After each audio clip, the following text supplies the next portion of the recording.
अपने बेडरूम में आराम से गेम खेल रहा था। फिर तभी अचानक से उसके दिमाग में सिस्टम नोटिफिकेशन पॉप अप हुआ। कॉन्ग्रेचुलेशंस, तुम 24 आवर सुपर टाइकून से बाइंड हो चुके हो। अगले 24 घंटे तक तुम जितना भी पैसा खर्च करोगे उसका 10 गुना कैशबैक मिलेगा। 24 घंटे बाद सिस्टम अपने आप अनबाइंड हो जाएगा।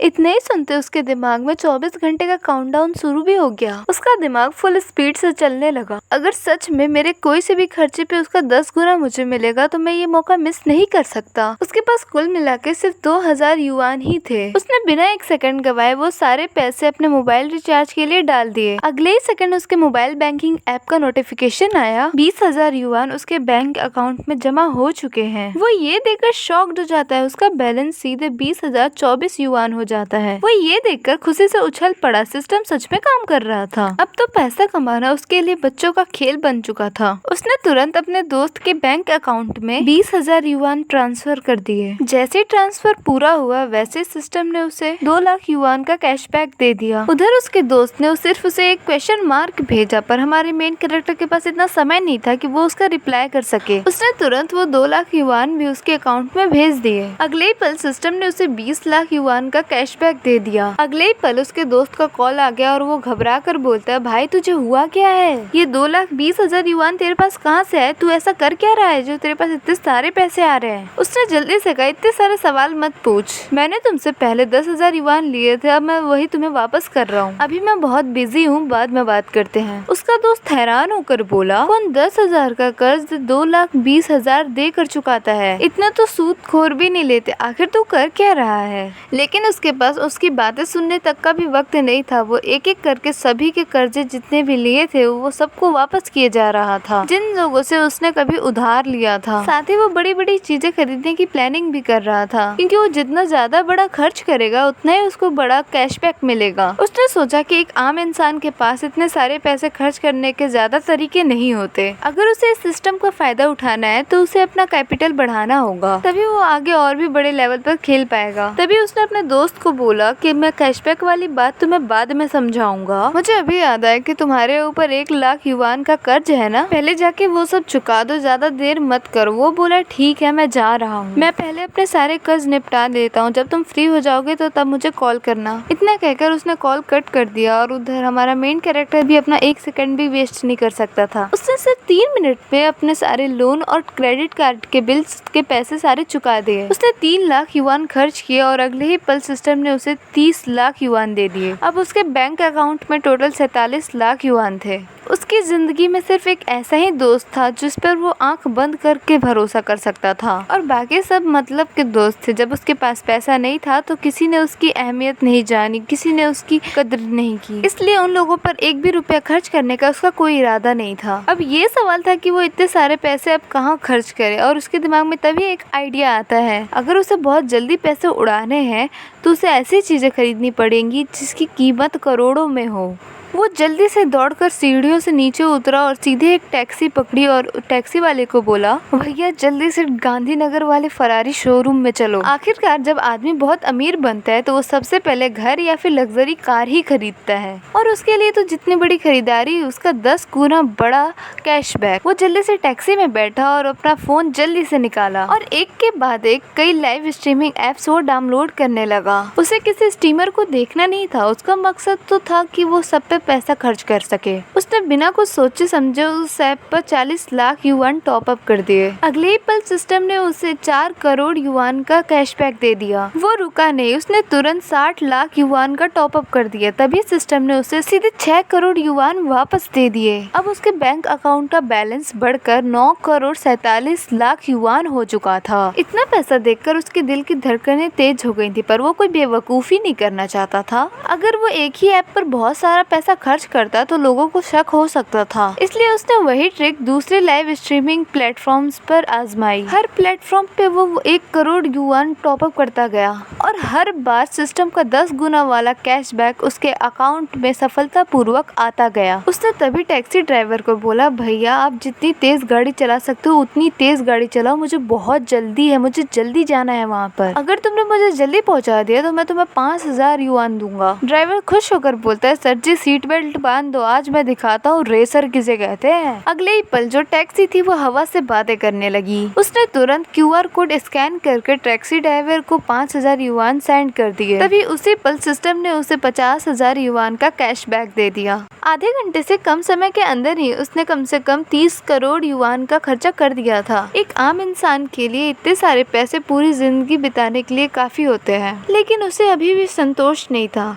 पर वो सच कहे तो उसको यही नहीं पता था कि उसका आखिरी लक्ष्य क्या है। बस एक ही ख्याल दिमाग में था, वो जितना ज्यादा खर्च करेगा उतना ज्यादा ही अमीर बनता जाएगा। तकरीबन 20 मिनट बाद वो टैक्सी सीधे जाकर फरारी के शोरूम के बाहर रुकी। जैसे वो अंदर गया वैसे ही एक सेल्स वुमेन वहाँ आकर उसको मुस्कुराते हुए बोली, welcome sir, Ferrari sales centre में आपका स्वागत है। क्या आपने कोई मॉडल पहले से पसंद किया है? उसने सिर हिलाकर कहा, नहीं, अभी जो भी यहाँ पे मॉडल यहाँ पे उपस्थित है वो सारे मॉडल्स के बारे में मुझे बस तुम थोड़ा सा बता दो। अगर मुझे पसंद आ गया तो मैं अभी के अभी पेमेंट कर दूंगा। उस सेल्स वुमेन ने उसके कपड़ों पर नजर डाली। मुश्किल से उसके कपड़े 1,000 युआन के ही होंगे। शायद उसे लगा कि वो सिर्फ देखने आया है। फिर वो उसे एक कार के पास ले गई और बोलती है, सर ये फरारी 612 है, इसकी कीमत 57 लाख युआन है। उसने उसकी बात बीच में ही काट दी, इतनी डिटेल की जरूरत नहीं है, ये वाली फरारी पैक कर दो और साथ में कोई दूसरी फरारी भी दिखाओ, मैं वो सब भी खरीद लूंगा। उसकी बात सुनकर उसकी सांस अटक गई। शायद उसे यकीन नहीं हो रहा था ये शायद कोई ऐसे भी कार खरीदता है। उसने बिना रुके कहा,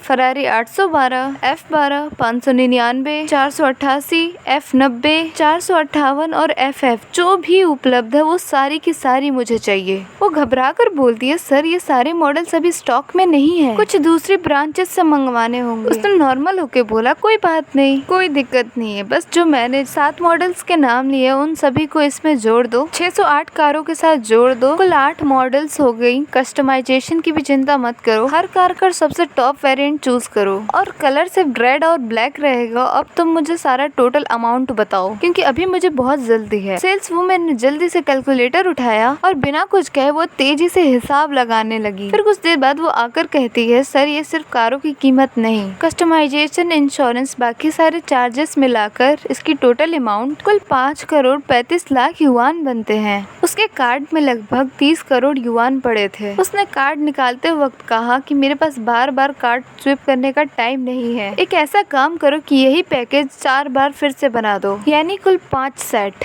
उसकी बात सुनते ही वो सेल्स गर्ल वहीं पर सन्न रह गई। उसने बहुत सारे लोगों को फरारी खरीदते हुए देखा होगा पर उसकी तरह आज तक उसने कभी नहीं देखा होगा जो सब्जियों की तरह फरारी खरीद रहा हो। उसने फिर पूछा, वैसे ला फरारी है क्या? वो हल्की सी मुस्कुराई और बोली, सर ला फरारी लिमिटेड एडिशन है, वो तो पहले ही पूरी दुनिया में शेल्ड हो चुकी है। ला फरारी नाम मिलने का उसे थोड़ा ज्यादा अफसोस हुआ तो पर उसने थोड़ा ज्यादा सोचा नहीं। उसने मुस्कुरा कर बोला, कोई बात नहीं, जो है वही सही, कार्ड स्वाइप कर दीजिए। आमतौर पे बैंक कार्ड स्विप करने की एक लिमिट होती है, लेकिन उसके पास तो 24 हावर सुपर टाइकून सिस्टम था। इस सिस्टम के सामने सारी दुनिया के नियम बेकार थे। उसने बैंक की लिमिट को भी एक पल में नजरअंदाज कर दिया। अगले सेकंड पेमेंट सक्सेसफुल होने की आवाज सुनाई दी। ये सब देखते ही उसके सामने खड़ी सेल्स गर्ल की आंखें चमक उठी। वो उसे ऐसे देख रही थी जैसे कि कोई उसे खजाना मिल गया हो। वैसे भी फरारी जैसे शोरूम में हर रोज इतने बड़े ग्राहक नहीं आते, इसलिए वहाँ के आसपास की स्टाफ गर्ल भी वहाँ पर आ जाती हैं और पूरा झुंड बनाकर इकट्ठा हो जाती हैं। जो साधारण कपड़े वो पहन के आया था वही उन लोगों के लिए लो प्रोफाइल वाले अरबपति की पहचान बन गई। उसने अभी अभी 20 करोड़ युआन से भी ज्यादा खर्च किए थे तो सिस्टम ने उसे तुरंत 267 करोड़ का कैशबैक दे दिया। पुराने बैलेंस को मिलाकर अब उसके पास 270 करोड़ से भी ज्यादा रुपए हो चुके थे। उसने एक एक कर उन 40 फरारियों के डॉक्यूमेंट्स पे साइन करना स्टार्ट कर दिया। चारों तरफ सेल्स स्टाफ उसके इर्द गिर्द घूम रहे थे। कोई उससे आकर पूछ रहा था, सर पानी लोगे? कोई पूछ रहा था, सर चाय लोगे? और कोई बार बार उससे पूछ रहा था कि आपको कुछ और चीज की तो जरूरत नहीं है। इतना ही नहीं, शोरूम का मैनेजर खुद आकर उसकी सेवा करने लगा। वो उसके साथ इतनी इज्जत से पेश आ रहा था जैसे कि वो उसका सबसे खास मेहमान हो। सारे कागज पूरे होने के बाद मैनेजर ने विनम्रता से कहा, मिस्टर गू, मैं आपको एक बात बता दूं, ये सारे कार्स को डिलीवरी होने में 6 महीने लग जाएंगे। उसने बोला, कोई दिक्कत नहीं, जैसे जैसे कारें तुम्हारे पास आती जाएं वैसे वैसे तुम लोग मेरे पास भेजते जाना, मैं इंतजार कर सकता हूँ। उसकी ऐसी बात सुनते ही सेल्स गर्ल ने एक राहत की सांस ली। आखिर ये 20 करोड़ युआन से भी ज्यादा का ऑर्डर था। शायद वो खुद भी नहीं सोच पा रही थी कि उसे इस बड़ी डील से कितनी ज्यादा बड़ी कमीशन मिलने वाली है। उसके चेहरे की खुशी साफ बता रही थी कि उसकी जिंदगी बदलने वाली है। अगर पहले की बात होती तो मैं इन लड़कियों के साथ थोड़ा टाइम जरूर बिताता, लेकिन अभी उसके पास सिर्फ 24 घंटे थे और उनमें से 1 घंटे से ज्यादा पहले ही निकल चुका था। उसके लिए अभी हर 1 मिनट करोड़ों की कीमत रखता था। इसलिए फिलहाल अभी खूबसूरत लड़कियों से ज्यादा उसके लिए पैसा कमाना सबसे पहली प्रायोरिटी थी। उसने एक सेल्स गर्ल से कहा कि प्लीज मेरे फोन का स्पीकर तेज कर दो। वो तुरंत बोली जी सर। फिर उसके बाद उसने फोन रिसीव किया। हेलो, क्या मैं मिस्टर ग्यू से बात कर रहा हूँ? फिर हमारा मेन कैरेक्टर जवाब देता है, हाँ मैं ही बोल रहा हूँ। आप कौन? उस तरफ से आवाज आई, हेलो मिस्टर गू, मैं कमर्शियल बैंक का प्रेसिडेंट मिस्टर किंग युआन सान बोल रहा हूँ। अभी आपके डेबिट कार्ड से 270 करोड़ युआन का बहुत बड़ा ट्रांजेक्शन हुआ है। ये हमारे बैंक में रिकॉर्ड हुआ है। आपके बैंक में जमा इतनी बड़ी राशि को देखते हुए हमें आपको हमारा डिस्टिंग्विश्ड वीआईपी कस्टमर बनाने का सौभाग्य प्राप्त हुआ है। इस स्टेटस के साथ आपको कई सारी स्पेशल सुविधाएं और कई सारे स्पेशल बेनिफिट्स मिलेंगे। हालांकि उसका फोन नॉर्मल मोड पे था, पर उसका स्पीकर इतना तेज था कि वो की आवाज पूरे शोरूम में गूंज उठी। प्रेसिडेंट की सभी ने बात सुन ली और एक पल में वो पूरा शोरूम शांत हो गया। सेल्स गर्ल से लेकर मैनेजर तक सब लोग उससे शॉक्ड होकर देखने लगे। उनके दिमाग में सिर्फ एक ही सवाल घूमे जा रहा था, आखिर इस इंसान के पास कितना पैसा है? जिस सेल्स गर्ल्स ने उसे कारें दिखाई थी वो तो पूरी तरीके से शॉक्ड हो गई थी। उसे कुछ देर पहले 20 करोड़ युआन का ऑर्डर ही दुनिया की सबसे बड़ी डील लग रही थी, लेकिन अब उसने जब 267 करोड़ युआन के ट्रांजेक्शन की बात सुनी तो उसकी सोच ही बदल गई। उधर उसे वीआईपी स्टेटस में बिल्कुल भी दिलचस्पी नहीं थी। उसके लिए सबसे जरूरी बात ये थी कि बैंक उसके लिए सबसे ज्यादा काम कैसे आ सकता है। उसने सीधे कहा, प्रेसिडेंट किन, वीआईपी वाली बात हम बाद में कर लेंगे, पहले मुझे आपकी एक मदद चाहिए। उन्होंने बिना 1 सेकंड गवाए जवाब दिया, जरूर मिस्टर गू, बस आप बताइए आपको क्या चाहिए। उसने तुरंत कहा, मुझे तुरंत कुछ प्रॉपर्टीज खरीदनी है, बड़े बड़े पेंट हाउस, लग्जरी विला या आलीशान मैंशन, जितनी जल्दी हो सके। अगर आपकी फील्ड में कोई अच्छे कॉन्टेक्ट है तो मुझे जल्दी से बताइए। वो एक पल रुका, फिर मुस्कुरा कर बोला, और हाँ, मुझे सिर्फ एक घर नहीं चाहिए, मुझे बहुत सारी प्रॉपर्टीज चाहिए, मुझे 1 से ज्यादा प्रॉपर्टीज खरीदनी है। उसने प्रेसिडेंट किन से कहा, अगर प्रॉपर्टीज बहुत अच्छी हुई तो मैं उसी वक्त पेमेंट कर दूंगा। उन्होंने बिना एक पल गवाए कहा, जरूर मिस्टर गू, बस आप मुझे कुछ मिनट्स दीजिए, मैं अभी अपने सारे कॉन्टेक्ट से बात करता हूँ। कॉल कट होते ही पूरे फरारी शोरूम का माहौल बदल चुका था। अभी तक जो सेल्स गर्ल उससे बात करने की कोशिश कर रही थी, अब वो उसके सामने लंबी सांस लेने तक की भी हिम्मत नहीं कर पा रही थी। अगर उसके पास कुछ करोड़ या फिर कुछ 100 करोड़ होते तो शायद उनके मन में अमीर घर में शादी करने का सपना आ सकता था, लेकिन अब उन्हें समझ आ चुका था जो उसके पास दौलत है उनकी सोच से भी कई गुना ज्यादा है। वो उनके लिए कोई आम अमीर इंसान जैसा नहीं, बल्कि बिल्कुल अलग ही दुनिया का आदमी बन चुका था। उसके बाद हमारा मेन कैरेक्टर मैनेजर की तरफ देखता है और पूछता है, क्या अभी कोई ऐसी कार तैयार है जिसे मैं अभी तुरंत लेकर जा सकूं? मैनेजर ने बहुत सम्मान से जवाब दिया, मिस्टर गू, आपने सभी कारों के लिए कस्टम कॉन्फ़िगरेशन चुना है, इसलिए सबसे जल्दी डिलीवरी आज दोपहर 3 बजे तक हो पाएगी। उसने सिर हिलाया और बोला, ठीक है, 3 बजे जो भी कार सबसे पहले तैयार हो जाए तो मुझे तुरंत कॉल कर देना, और हाँ, कार का टैंक पूरा फुल करवा देना, नंबर प्लेट कोई सी भी नॉर्मल लगा देना, मुझे उससे कोई फर्क नहीं पड़ता। मेरे पास अभी और भी जरूरी काम है, मैं चलता हूँ। मैनेजर और पूरा सेल्स स्टाफ उसे बाहर तक छोड़ने के लिए आया। वो जैसे ही शोरूम से बाहर निकला उसी वक्त प्रेसिडेंट किंग का फोन आ गया। हेलो मिस्टर गू, मैंने अभी सारे संबंधित लोगों से बात कर ली है। इस समय बहुत सारे लोग अपनी लग्जरी प्रॉपर्टी बेचने के लिए रेडी हैं। अब आप बताइए आगे क्या व्यवस्था करनी है। उसने तुरंत कहा, आपका बैंक कहाँ है? आप मेरे लिए वहाँ पर एक मीटिंग अरेंज कर दीजिए। अभी तो दोपहर के 12 बजे हैं, अगर आपसे हो सके तो उन सभी लोगों को 3 बजे तक बुला लीजिए। उन सभी प्रॉपर्टीज ओनर को उस बैंक में बुला लीजिए, मैं वहीं पे सबसे 3 बजे आकर मिल लूंगा। प्रेसिडेंट ने तुरंत उसी वक्त जवाब दिया, मिस्टर गू, आप जैसे सम्मानित ग्राहक की सेवा करना हमारे लिए गर्व की बात है। मैं अभी सभी लोगों के साथ अपॉइंटमेंट फिक्स कर देता हूँ। उसने मुस्कुरा कर बोला, बहुत बहुत धन्यवाद मिस्टर किन। और हाँ, एक और काम है, क्या आप प्राइवेट जेट या फिर प्राइवेट यॉट के मैन्युफैक्चरर या फिर उनके ऑफिशियल डीलर्स को जानते हैं? उन्होंने आत्मविश्वास के साथ जवाब दिया, बिल्कुल मिस्टर गू, हमारे कमर्शियल बैंक की सर्विस बेहद हाई है। वीआईपी सर्विस तो और भी ज्यादा हाई है। ऐसे प्रीमियम ब्रांड्स और ऑफिशियल डीलर से हमारे सीधे कॉन्टेक्ट्स हैं। आपको जो भी जरूरत होगी हम तुरंत उसकी व्यवस्था कर देंगे। वो हल्का सा मुस्कुराया, बहुत बढ़िया, तो प्राइवेट जेट और प्राइवेट यॉट वालों की मीटिंग भी आज ही रख दीजिए, वो भी आज ही दोपहर में फिक्स कर दीजिए। मैं आज ही सबसे मिलना चाहता हूँ। फोन रखते ही उसने अपनी घड़ी देखी। सारी मीटिंग्स तो दोपहर में थी तब तक, पर उसके पास बहुत सारा समय था और वो एक भी मिनट बेकार नहीं जाने देना चाहता था। उसे सिर्फ एक ही काम करना था, ज्यादा से ज्यादा पैसा खर्च करना।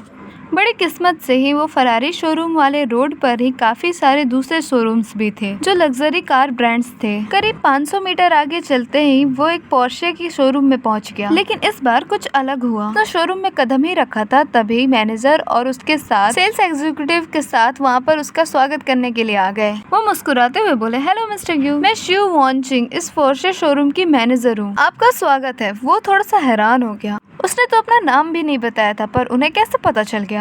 लेकिन उसे अभी क्या पता था कि अभी थोड़ी देर पहले जब वो बाहर फोन पर बात कर रहा था तभी फरारी शोरूम के कर्मचारियों ने उसकी खरीदारी की उसकी पूरी खबर अपने वर्क ग्रुप में डाल दी थी। लगभग इस सड़क पर मौजूद हर लग्जरी कार शोरूम पता चल चुका था कि यहाँ पर एक रहस्यमयी अमीर आदमी आया है जिसने फरारी के साथ अलग अलग मॉडल्स के 5-5 सेट यानी कि दर्जनों लग्जरी कारें खरीद डाली हैं और लगभग 30 करोड़ युआन एक साथ खर्च कर चुके हैं। कोई भी उसकी हरकत समझ नहीं पा रहा था। सभी इंसान के दिमाग में सिर्फ एक ही सवाल घूम रहा था, ऐसा कौन सा अमीर इंसान है जो कारें भी सब्जियों की तरह खरीद रहा है। उसने बिना समय गवाए सीधे पूछा, आपके पास पोर्शे 911, पोर्शे 212, पोर्शे 218 और पोर्शे करेला जीटी मौजूद है। मैनेजर ने अच्छे से जवाब दिया, मिस्टर गू, अफसोस की बात है कि इन सभी मॉडल्स का स्टॉक हमारे पास अभी उपलब्ध नहीं है। मैनेजर ने कहा, मिस्टर गू, हमें इन सभी कारों के मॉडल्स को दूसरे वेयर हाउस से मंगवाना पड़ेगा।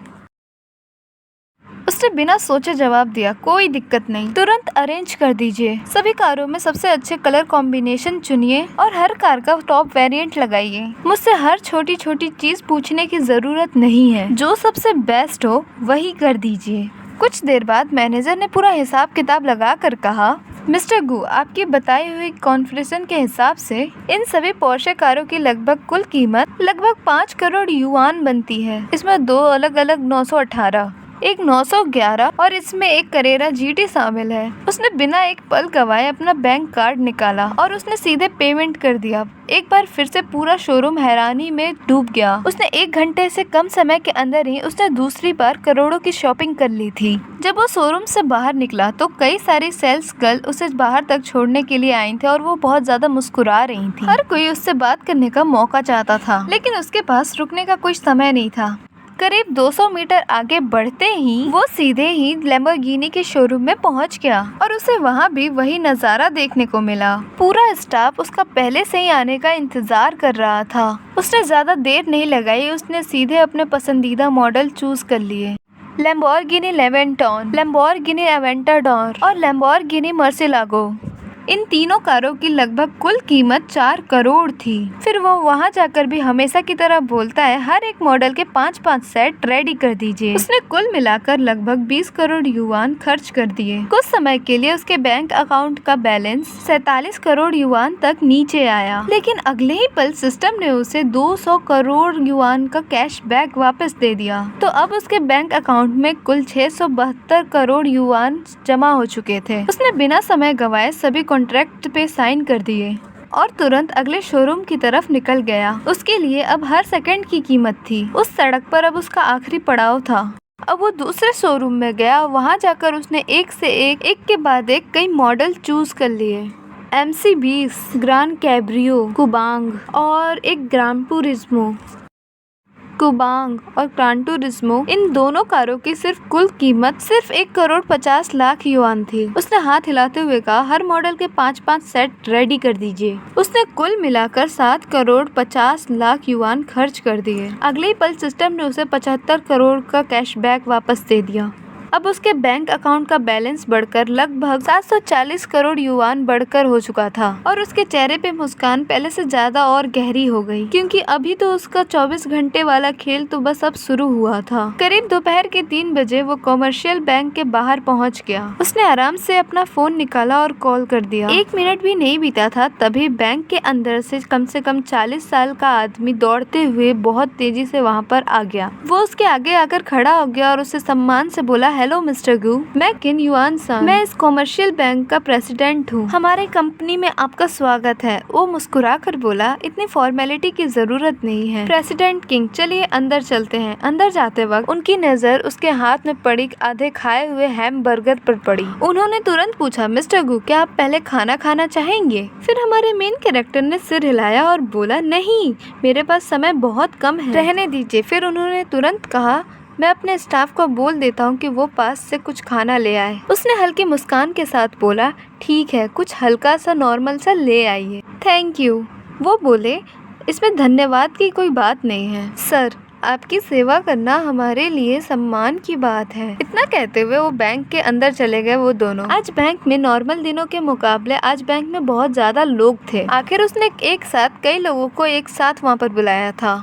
प्रेसिडेंट किन ने खुद अपने हाथों से उसके लिए चाय डाली और बोले, मिस्टर गू, जिन जिन लोगों से आपकी मीटिंग तय हुई थी वे सभी लोग यहाँ पर आ चुके हैं। उन्होंने सभी से उसका इंट्रोडक्शन करवाया। उसने कमरे में मौजूद हर इंसान की तरफ देखा और बोला, सबसे पहले मैं आप सभी लोगों से माफी चाहता हूँ कि मैंने आप सभी को इतनी अर्जेंट यहाँ पे बुलाया, क्योंकि मेरे पास समय बहुत कम है, इसलिए मुझे ये सब करना पड़ा। वो हल्का सा मुस्कुराया और आगे बोला, लेकिन मुझे पूरा विश्वास है कि आज की बातचीत के बाद हम लोगों में से कोई भी यहाँ से निराश नहीं जाएगा। वहाँ कमरे में बैठे सभी लोग बिजनेस दुनिया के सबसे अनुभवी खिलाड़ी थे। उनके लिए छोटी मोटी बातें कोई मायने नहीं रखती थी। वैसे भी यहाँ आने से पहले प्रेसिडेंट किंग उन्हें बता चुके थे कि वो एक ऐसा अरबपति जिसके पास बेहिसाब दौलत है। इसीलिए सभी लोग बड़ी गंभीरता से उसकी बात सुनने के लिए रेडी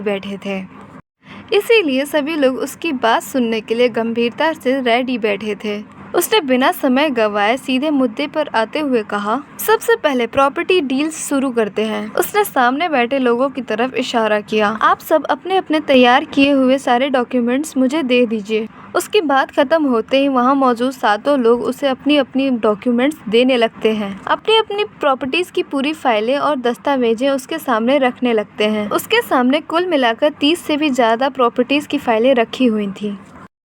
इनमें लग्जरी पेंट हाउस, बड़े फ्लैट और आलीशान विला, उसमें सब कुछ शामिल था। वो एक एक करके सारे फाइल्स को देखने लगा। उसका ध्यान सिर्फ 2 चीजों में था, लोकेशन और उसकी कीमत, और बाकी डिटेल्स में बिल्कुल भी समय बर्बाद करने का उसका इरादा नहीं था। ये सारी प्रॉपर्टीज शेनचेन के सबसे मशहूर और प्रीमियम प्रोजेक्ट में थी, जिनकी कीमतें इतनी ज्यादा थी कि कोई आम इंसान उनके बारे में कभी सोच तक नहीं सकता था। अगर हम सिर्फ एक बड़े फ्लैट की बात करें तो सबसे सस्ता फ्लैट भी 2 लाख युआन प्रति स्क्वायर मीटर से शुरू हो रहा था, और सबसे छोटा फ्लैट भी 230 मीटर स्क्वायर से भी बड़ा था।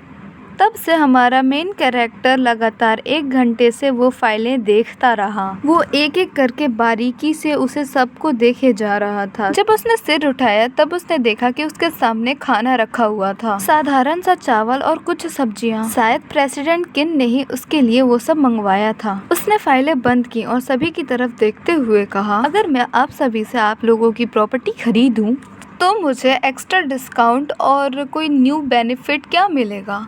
उसकी ऐसी बात सुनते ही सभी लोग एक दूसरे की तरफ देखने लगे।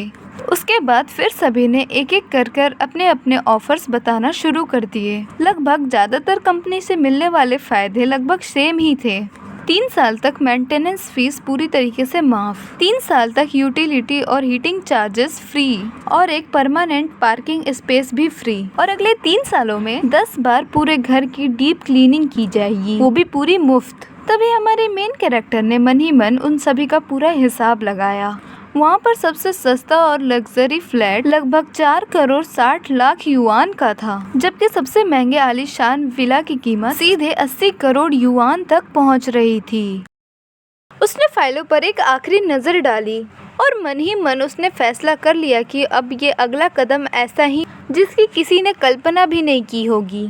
उसने सभी फाइलों का हिसाब लगाया। कुल मिलाकर 32 प्रॉपर्टीज थी, जिसमें 7 आलीशान विला और 25 लग्जरी फ्लैट्स थे। इन सभी की कुल कीमत लगभग 430 करोड़ युआन बन रही थी। उसके अकाउंट में पहले से 740 करोड़ युआन शामिल थे, इसलिए उसे इतनी बड़ी रकम देखकर फिर भी थोड़ी सी भी टेंशन नहीं हुई, बल्कि वो अंदर ही अंदर खुश हो गया था, क्योंकि इस डील के दौरान सिस्टम उसे 4300 करोड़ युआन टन का कैशबैक देगा। हाँ, मुझे पता है कि रकम बहुत बड़ी थी, इसलिए सिस्टम उसे कई किश्तों में वो पैसे लौटाने वाला था। इसलिए सिस्टम एक बार में पैसा भेजने के बजाय कई किश्तों में पैसा देगा, मतलब ट्रांसफर करेगा। और उधर सामने बैठे सभी प्रॉपर्टी एजेंट्स अभी भी हैरान थे। वो इतनी जल्दी में आए थे कि उन्होंने सिर्फ प्रॉपर्टीज की फाइल ही लिया था। उन्हें बिल्कुल भी उम्मीद नहीं थी कोई इंसान बस फोटो देख के ही वो सारी प्रॉपर्टीज खरीद लेगा। इसलिए उन सभी के पास असली कॉन्ट्रैक्ट के पेपर्स ही नहीं थे। अगर होते तो वो लोग भी अपने कुछ और चीजें भी उसे बेच सकते थे, लेकिन इसमें भी कोई समस्या नहीं थी। उन लोगों ने तुरंत कॉल किया और सारे ओरिजिनल कॉन्ट्रैक्ट मंगवा लिए। उसने फिर अपनी नजर बगल में बैठे 3 प्राइवेट यॉट के कंपनियों के प्रतिनिधियों पर घुमा ली। उसने उन लोगों से पूछा, क्या आप सभी के पास भी ओरिजिनल डॉक्यूमेंट्स रेडी है ना? वो तीनों ही खड़े हो गए और अपनी कंपनी की सारी फाइलें उसके सामने अपने हाथों से ओपन कर दी और उसके सामने रख दी। उसने एक एक डिजाइन ध्यान से देखा और उसके बाद मुस्कुरा कर बोला, ये तीनों यॉट मुझे पसंद है, ये तीनों ही मैं खरीद रहा हूँ। वो थोड़ी देर और रुका और आगे बोला,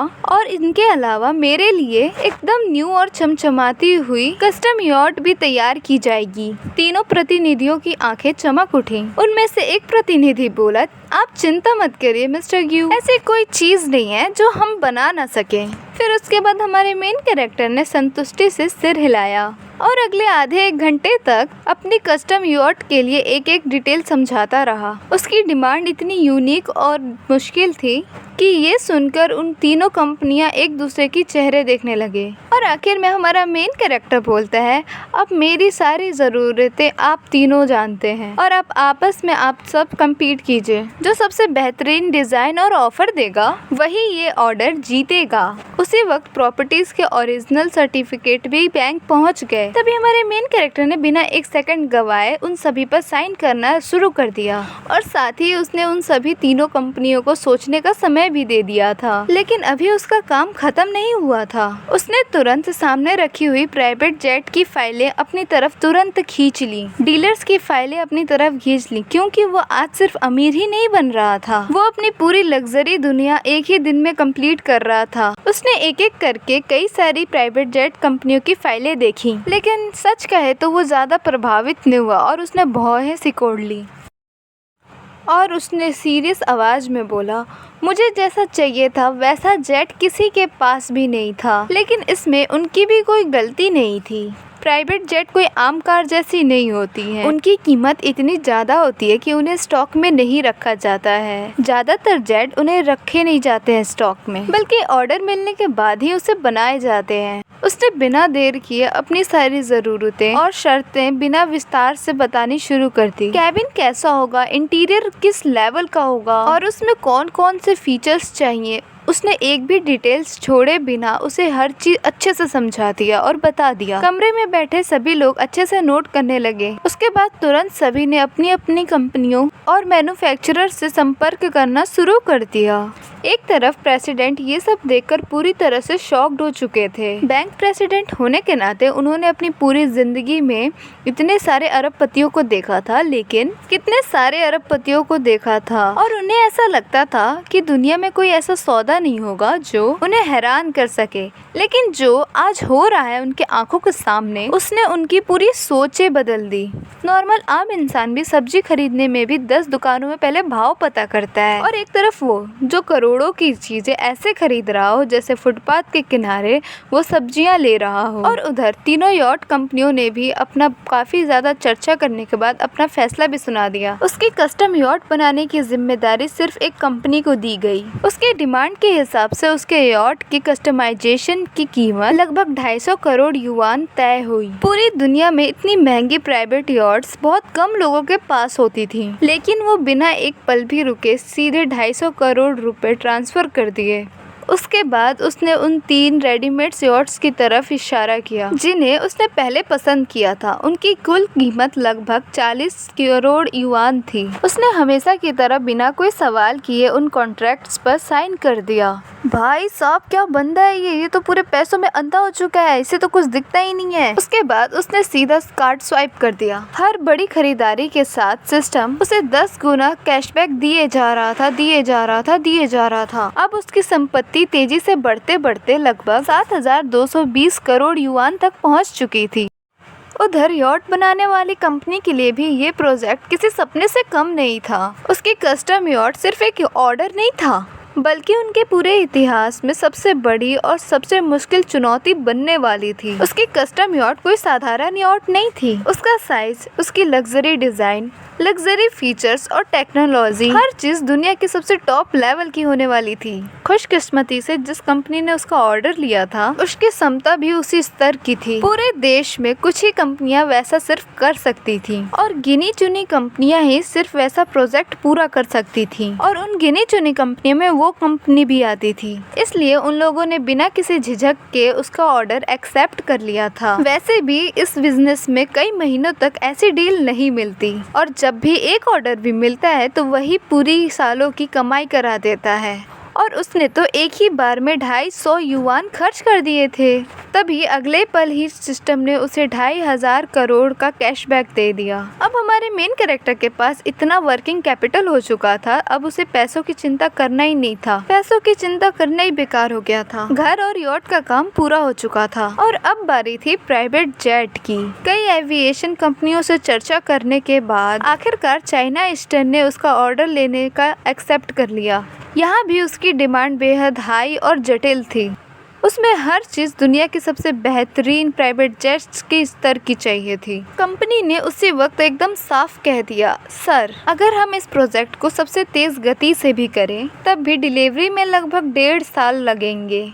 फिर उन्होंने आगे और भी विस्तार से समझाया, आमतौर पर ऐसे कस्टम प्राइवेट जेट बनाने में आमतौर पे 3 से 4 साल लग जाते हैं, पर इस बार हम बिना क्वालिटी में बिना समझौता किए ही हम इसे 1.5 साल में पूरा करने की कोशिश करेंगे। हमारे मेन कैरेक्टर ने सिर्फ सिर हिला दिया, क्योंकि उसे डिलीवरी की तारीख से कोई भी फर्क नहीं पड़ता था। वो जितना लेट आए उसके लिए कोई फर्क ही नहीं पड़ता था। उसके लिए सिर्फ एक चीज जरूरी थी, जितना बड़ा खर्च उतना बड़ा कैशबैक। दुनिया के सबसे लग्जरी स्टैंडर्ड के हिसाब से बनाए जाने वाले उस प्राइवेट जेट की अंतिम कीमत 350 करोड़ युआन तय हुई। उसने बिना किसी हिचकिचाहट के सभी कॉन्ट्रैक्ट्स पर साइन कर दिए। भाई मैं दिल से चाहती हूँ यार इसके साथ एक बार से फ्रॉड हो जाए। जैसे ही ट्रांसफर पूरा हुआ वैसे ही सिस्टम का कैशबैक उसके अकाउंट में वापस आने लगा और पहली बार उसकी कुल संपत्ति 1000 करोड़ युआन की सीमा पार कर गई। अब उसके पास लगभग 37,000 करोड़ युआन की दौलत थी। जब सारी मीटिंग्स खत्म हुई और जब फिर सभी लोग बैंक से चले गए तब तक शाम के 7 बजे से ज्यादा हो चुके थे। उसने कुर्सी पर अपना सिर टिकाया, अपनी कनपटी दबाई और हल्का सांस लेते लेते बोला, सच में आज सुबह से लेके लगातार मैं सिर्फ एक ही काम कर रहा हूँ। आज सुबह 10 बजे से लेकर मैं सिर्फ एक ही काम कर रहा हूँ, वो है पैसा खर्च, फिर उससे ज्यादा ही पैसा कमाना। उसने कुर्सी पर सिर टिकाकर एक गहरी सांस ली। सच में मैं बहुत थक गया हूँ। सुबह से लगातार दिमाग चलाना, लोगों से बातें करना, करोड़ों के सौदे करना और एक के बाद एक कई कॉन्ट्रैक्ट्स पर साइन करना, ये सब उसकी उम्मीद से कई ज्यादा थका देने वाला था। प्रेसिडेंट किन ने उसकी तरफ देखा और सम्मान से बोले, मिस्टर क्यू आप बहुत ज्यादा थके हुए लग रहे हैं। अगर आपकी अनुमति हो तो प्लीज मुझे आज डिनर करवाने का मौका दें, थोड़ा आराम भी हो जाएगा। वो हल्का मुस्कुराता और बोलता है, ठीक है चलिए चलते हैं। हालांकि किन युआन सन बैंक प्रेसिडेंट थे, लेकिन वो बिल्कुल भी घमंड नहीं दिखा रहे थे। हर बात पे अच्छे से और शालीनता से जवाब दे रहे थे। उसने चलते चलते कहा, प्रेसिडेंट किन वॉशरूम किधर है, मुझे हाथ धोना है। उन्होंने फटाक से कहा, इधर आइए मैं आपको दिखाता हूँ। वो खुद उसे वॉशरूम तक छोड़ने आए। जैसे ही वो वॉशरूम में गया उन्होंने जल्दी से अपना फोन निकाला और जल्दी जल्दी किसी को कॉल करने लगे। कुछ देर बाद वो बाहर आया। वो मुस्कुरा कर बोले, चलिए चलते हैं, सब तैयार है। उसने सिर हिलाया और उनके साथ बाहर निकल गया। कुछ देर बाद वो लोग शहर के सबसे मशहूर प्राइवेट रेस्टोरेंट किचन में पहुंच गए। डिनर के लिए बैठते ही उसने प्रेसिडेंट किंग से एक सवाल पूछा, प्रेसिडेंट किंग ऐसी कौन सी चीजें हैं जिन पर पैसा खर्च किया जा सकता है, वो भी बहुत ज्यादा पैसा खर्च किया जा सकता है।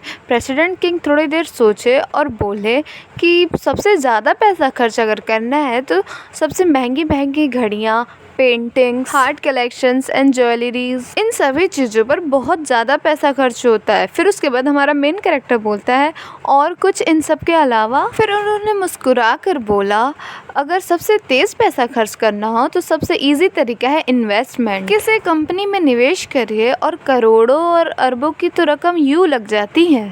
उसकी आंखें चमक उठी, वो यही तो सुनना चाहता था। अब उसने कहा, प्रेसिडेंट किंग, क्या अभी ऐसी कोई कंपनियां हैं जिन्हें पैसों की सख्त ज़रूरत हो अभी के अभी? अगर मुझे कोई अच्छा मौका मिला तो शायद मैं किन कंपनियों में अच्छा खासा निवेश कर दूं। प्रेसिडेंट किंग जल्दी से बोलते हैं, हाँ बिल्कुल है मेरे पास ऐसी कंपनियां तो। मिस्टर क्यू, ऐसी कंपनियों की कोई देश में कमी नहीं है। ऐसी कंपनियां पूरे देश में भरी पड़ी हैं। पूरे देश में बहुत सी इंडस्ट्री में बहुत सारी कंपनियां हैं जो अभी बहुत सारे निवेशकों की तलाश में हैं। ये सुनकर हमारे मेन कैरेक्टर की आंखों में फिर से चमक लौट आई, क्योंकि उसे ऐसा लग रहा था कि आज की सबसे बड़ी कमाई अभी बाकी है। फिर प्रेसिडेंट किन बोले, मिस्टर क्यू, ऐसी कंपनियों की कोई कमी नहीं है। अगर आप चाहें तो मैं ऐसी कंपनियां बहुत सारी ढूंढ सकता हूँ। ये बहुत ईजी है मेरे लिए। आप कहें तो क्या मैं ढूंढूं जिन्हें अभी इन्वेस्टमेंट की अभी सख्त जरूरत है? तब हमारे मेन कैरेक्टर ने तुरंत कहा, तो फिर अब आप मेरी एक मदद कीजिए। फिल्म और एंटरटेनमेंट, इंटरनेट और मीडिया, मेडिकल और फार्मास्यूटिकल, एजुकेशन और ट्रेनिंग, इन सभी सेक्टर्स में देखिए, अगर कोई कंपनी इन्वेस्टमेंट ढूंढ रही हो उन्हें ढूंढिए और आप मुझे बताइए। वो थोड़ी देर रुका और मुस्कुरा कर बोला, पर कंपनी बकवास नहीं होनी चाहिए, ना छोटी होनी चाहिए, ना बेकार होनी चाहिए। कम से कम उसका भविष्य तो अच्छा दिखना चाहिए। कंपनी बेकार नहीं होनी चाहिए। ये बात उसने जानबूझकर कही थी। उसके लिए फर्क ही क्या पड़ता था, वो जहाँ भी पैसा लगाता सिस्टम उसे 10 गुना देने ही वाला होता। प्रेसिडेंट किन ने उसे तुरंत भरोसा दिखाया और बोला, आप चिंता मत करिए मिस्टर क्यू, आज डिनर के बाद मैं खुद इसी काम में लग जाऊंगा। जैसे ही मुझे अच्छी कंपनियां मिलेंगी मैं उसी वक्त उनसे संपर्क करूंगा और फिर मैं आपको बताऊंगा। उन दोनों की बात वहीं पे तय हो गई। उसके बाद मिस्टर किन मुस्कुरा कर बोले, मिस्टर क्यू, मेरी छोटी सी उम्मीद है, अगर आपसे हो सके तो आप अपनी सारी धनराशि हमारे ही बैंक में रखें। उसके बाद हमारा मेन कैरेक्टर भी मुस्कुरा दिया और बोला, प्रेसिडेंट किन, आपने ये कहावत तो सुनी ही होगी, सारे अंडे एक ही टोकरी में नहीं रखे जाते, इसलिए वो अपने सारे दौलत एक ही बैंक में नहीं रख सकता। उसने उनकी तरफ देखते हुए फिर आगे कहा, मैं आपसे पर एक वादा जरूर कर सकता हूँ, मेरी सबसे बड़ी रकम आपके ही बैंक में रहेगी। ये सुनते ही उनके चेहरे पर खुशी साफ दिखाई दे रही थी, क्योंकि उन्होंने पूरे दिन उसके लिए काफी दिल से काम किया था। उन्होंने पूरी शिद्दत से सिर्फ उसके लिए काम किया था। उनकी इतनी छोटी सी इच्छा को मानने में उसे भी कोई परेशानी नहीं थी। डिनर खत्म होते होते रात के 9 बजे से ज्यादा हो चुके थे। वो फिर उठते उठते बोलता है, प्रेसिडेंट किन, आपने आज जो भी मदद की है, जितनी सारी मदद की है मेरी, उन सभी के लिए थैंक यू सो मच। उन्होंने तुरंत जवाब दिया, अरे नहीं, क्या आप भी धन्यवाद बोल रहे हैं? मिस्टर क्यू, आप जैसे सम्मानित ग्राहक की सेवा करना हमारे बैंक का तो फर्ज है। आप जैसे इंसान की सेवा करना तो हमारे बैंक के लिए काफी गर्व की बात है, काफी गर्व की।